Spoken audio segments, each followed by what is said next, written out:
चलिए, तो एटम शब्द का क्या मतलब है? आप लोग एटम पढ़ रखे हैं तो बताइए, what is the meaning of atom?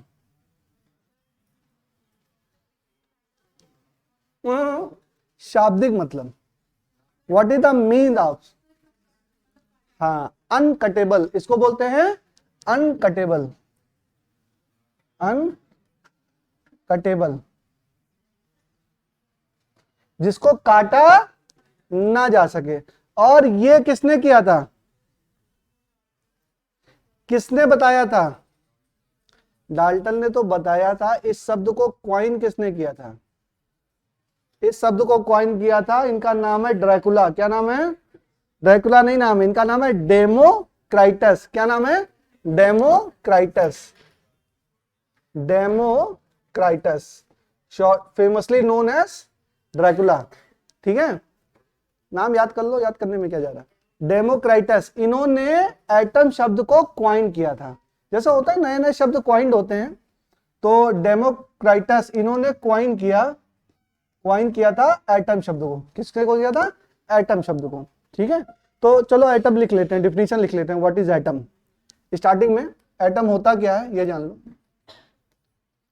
Exact definition नहीं है, स्टार्टिंग में जो डिफिनीशन सबसे पहले दी गई थी, लिखो, atom is a basic unit of matter. Atom is a basic unit of matter that consists of a dense central nucleus, that consists of a dense central nucleus surrounded by a cloud of negatively charged electron. Atom is a basic unit of matter that consists of a dense central nucleus surrounded by a cloud of negatively charged electron. Cloud of negatively charged electron, जैसे मान लो nucleus है आपका और electron कहां पर है? ये बेटा इलेक्ट्रॉन क्लाउड है। ये क्या है? एक इलेक्ट्रॉन क्लाउड है। तो यहां पर कहीं पे भी इलेक्ट्रॉन हो सकता है। इलेक्ट्रॉन क्या है?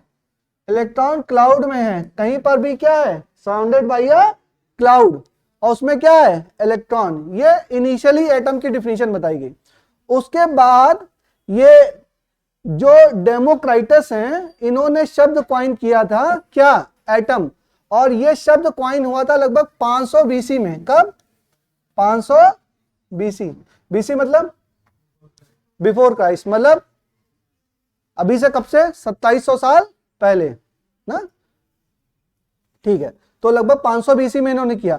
1808 में, बहुत पहले ही इन्होंने क्वाइन कर दिया था, समझ लो 500 बीसी तो क्या है? बहुत पहले की बात है। अब फिर 1808 में डाल्टन साहब आए। कब? 1808 में। तो डाल्टन ने एटॉमिक थ्योरी प्रपोज की। डाल्टन ने एटॉमिक थ्योरी प्रपोज की। ठीक, एटॉमिक थ्योरी। और इन्होंने बताया कि जो मैटर है वो एटम से मिलकर बना है, एटम को डिवाइड नहीं किया।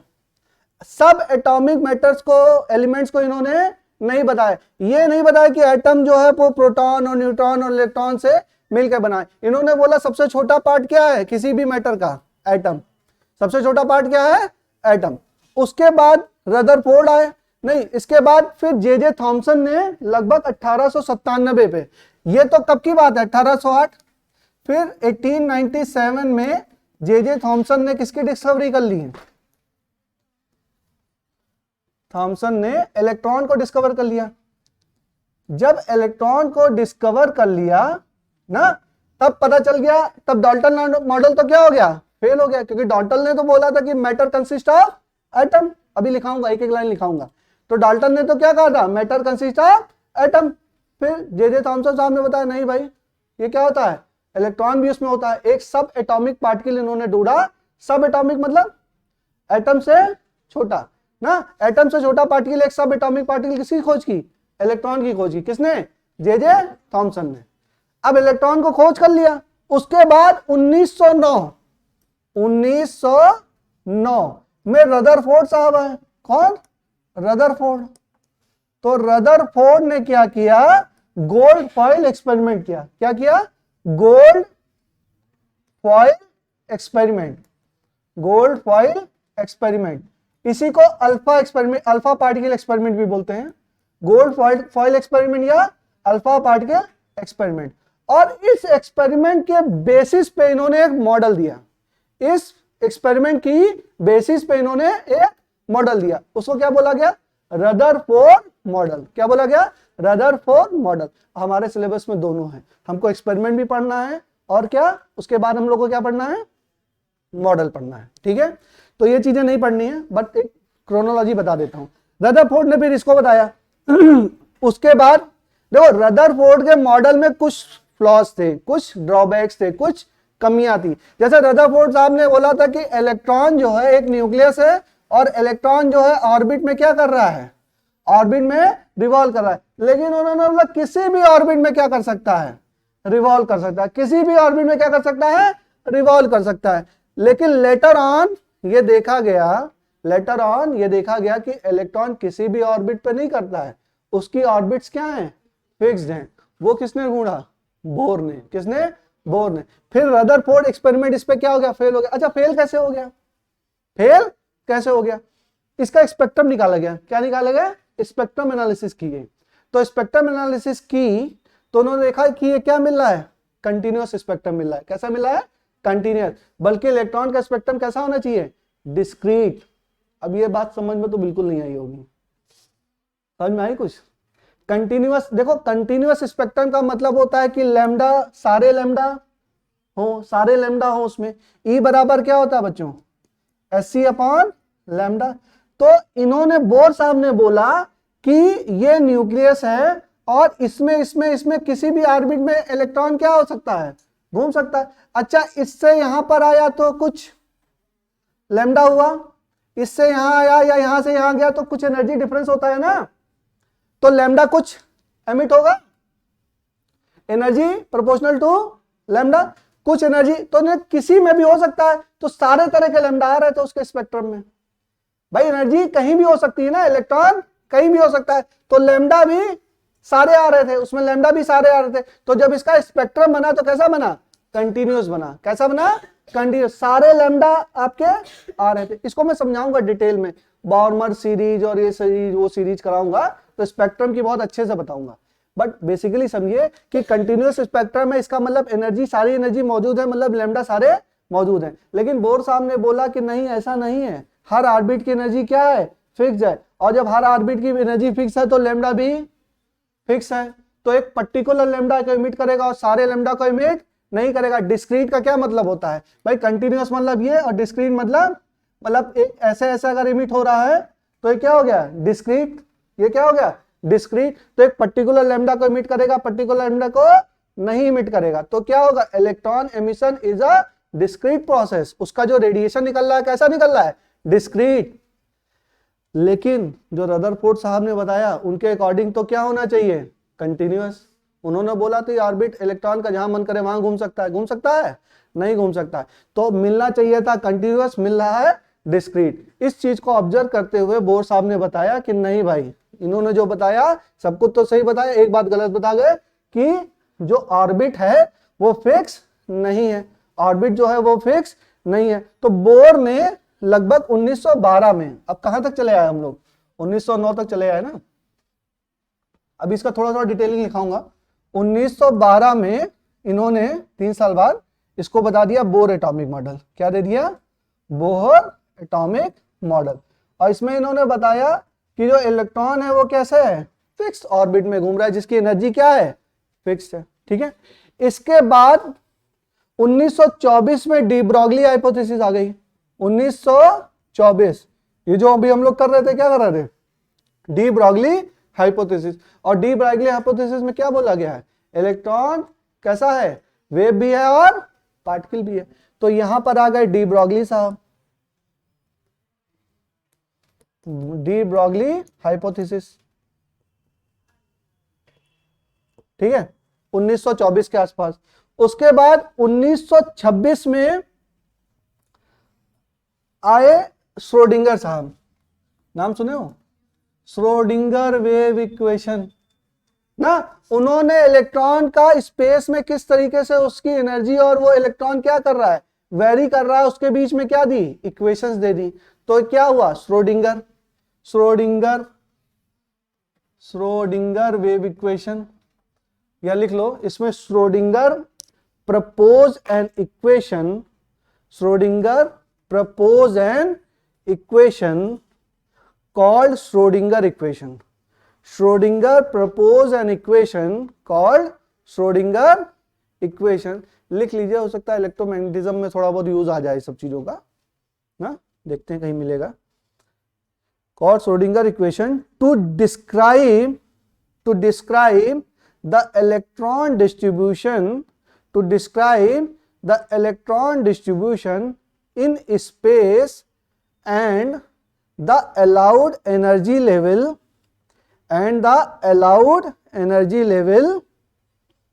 in atom। ठीक है, ये हो गई। तो श्रोडिंगर साहब ने एक इक्वेशन दे दी। उसके बाद 1927 में कौन आ गए, हाइजेनबर्ग, और उन्होंने क्या दे दिया, uncertainty principle. Heisenberg proposed uncertainty theory या प्रिंसिपल। ठीक है, अनसर्टेनिटी थ्योरी। इसमें क्या था,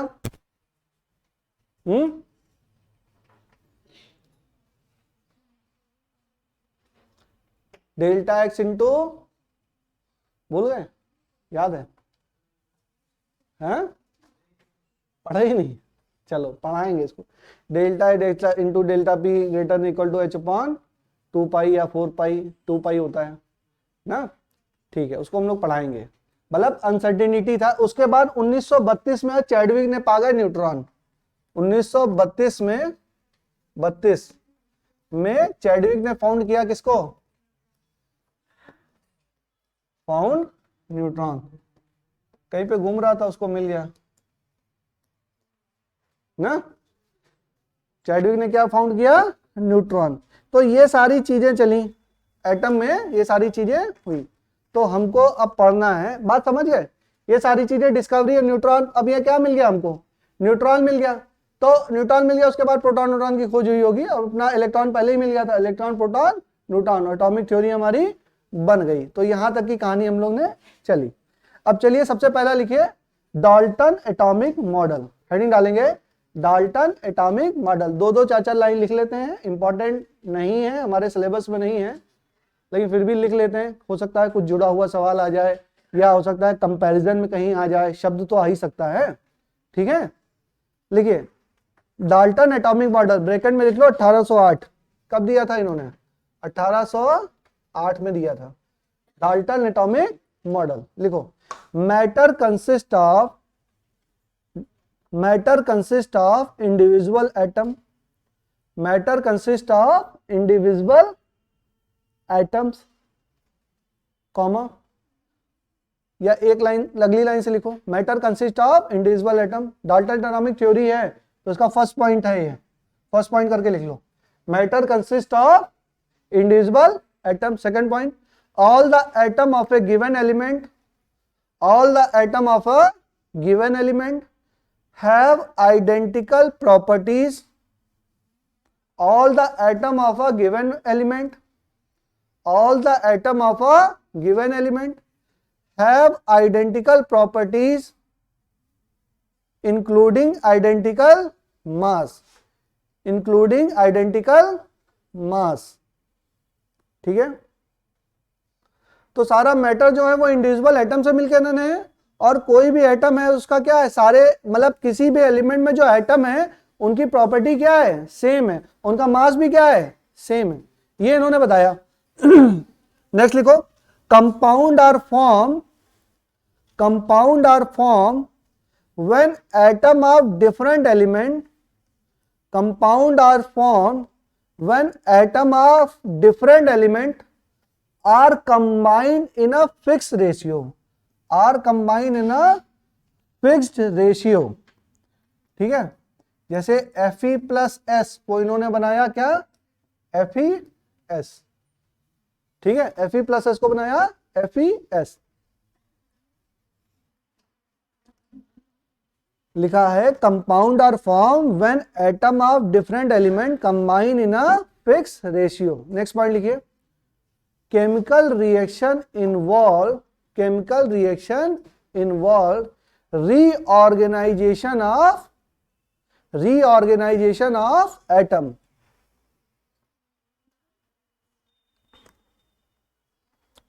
Chemical reaction involves reorganization of atom, that is no new atom are created nor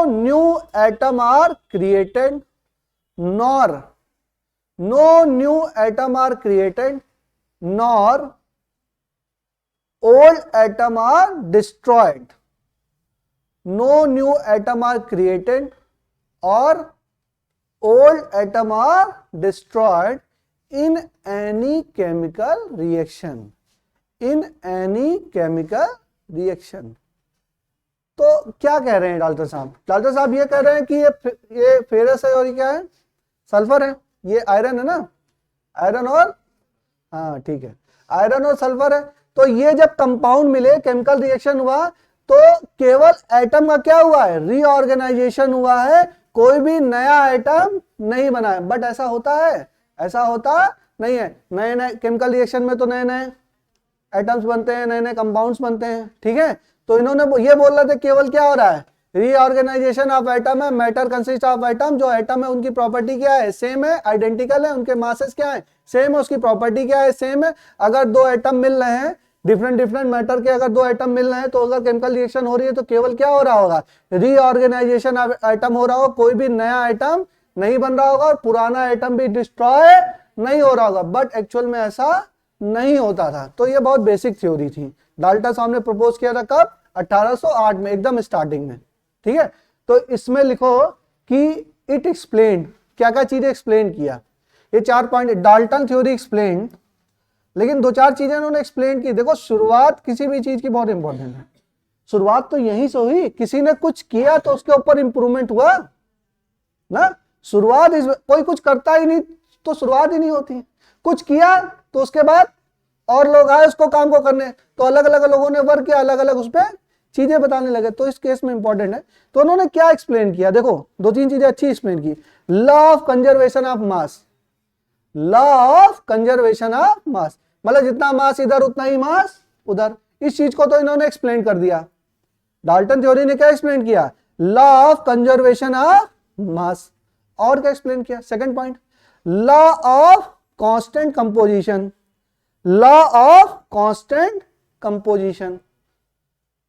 अब ये सब केमिस्ट्री के टर्म्स हैं, समझिएगा अपने आप। लॉ ऑफ कांस्टेंट कंपोजिशन, इसको भी इन्होंने एक्सप्लेन किया। Next third point, law of multiple proportion.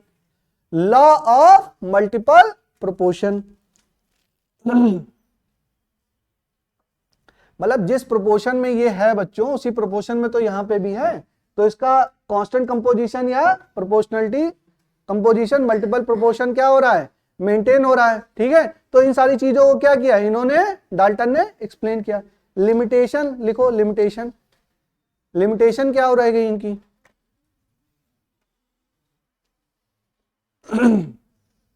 देखो, 1808 में तो इन्होंने बोल दिया कि ये बात है ना। फिर उसके बाद क्या हुआ? 1897, मतलब 1900 के पास जे थॉमसन ने क्या कर दिया? इलेक्ट्रॉन की खोज कर दी। तो उनकी थ्योरी क्या हो गई? फेल हो गई। जब उन्होंने इलेक्ट्रॉन की खोज की, तब फिर डाल्टन साहब के पास आए कि चलिए भाई इसको आप एक्सप्लेन करिए। तो उन्होंने बोला कि हम एक्सप्लेन नहीं कर पाएंगे, वैसे भी ये जिंदा ही नहीं रहे होंगे। 1808 में तो बताया, 1897 तो रहे होंगे जिंदा? नहीं रहे होंगे। लेकिन जो भी लोग होंगे उन्होंने एक्सप्लेन किया होगा। लिखो, लिमिटेशन क्या है? फेल टू एक्सप्लेन सब atomic particle that were discovered in 20th century that were failed to explain subatomic particle that were discovered in 20th century। 20वीं सेंचुरी में जो सब एटॉमिक पार्टिकल ढूंढे गए थे, जैसे इलेक्ट्रॉन है, प्रोटॉन है, न्यूट्रॉन है, ये सारी चीजों को एक्सप्लेन ये थ्योरी नहीं कर पाई। नेक्स्ट लिखो, fail to explain, next point, fail to explain the result of many experiment, fail to explain the result of many experiment.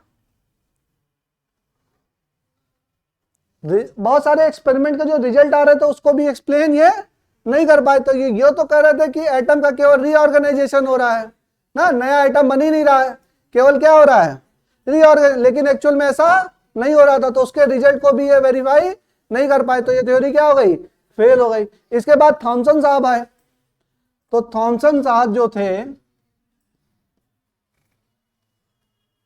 Thompson model of,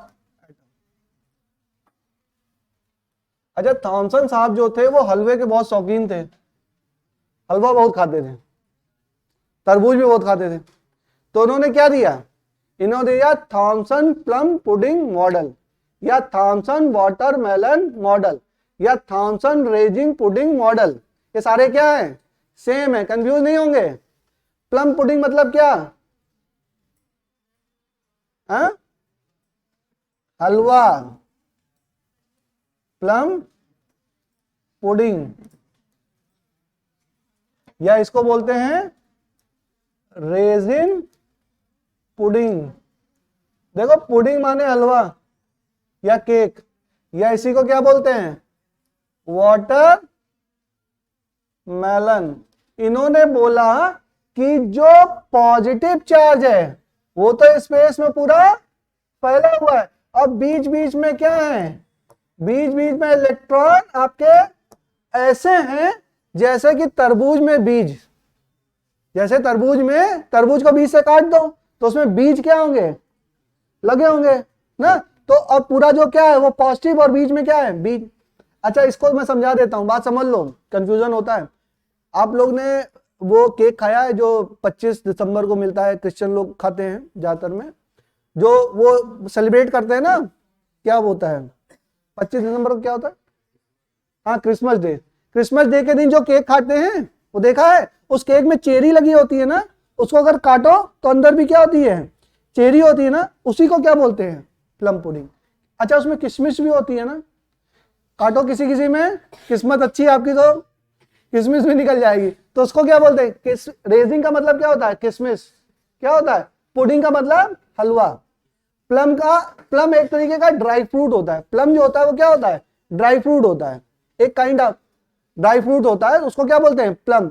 तो वही शौकीन थे, तो उन्होंने देखा तो क्या हुआ, प्लम पुडिंग या रेजिंग पुडिंग या वाटरमेलन, ये सारे क्या हैं, थॉमसन मॉडल ऑफ एटम। समझ में आ गया, नहीं खाया है तो बेकरी की शॉप पे मिलता है, खा के देख लीजिएगा आज, ठीक है, कोई बात नहीं। लिख लो इसको, ये क्या है, ड्राई फ्रूट का हलवा है या ड्राई फ्रूट केक है, कंफ्यूज मत होना, ड्राई फ्रूट केक। ये क्या, रेजिन का मतलब क्या होता है, किशमिश होता है ना, लिख लो,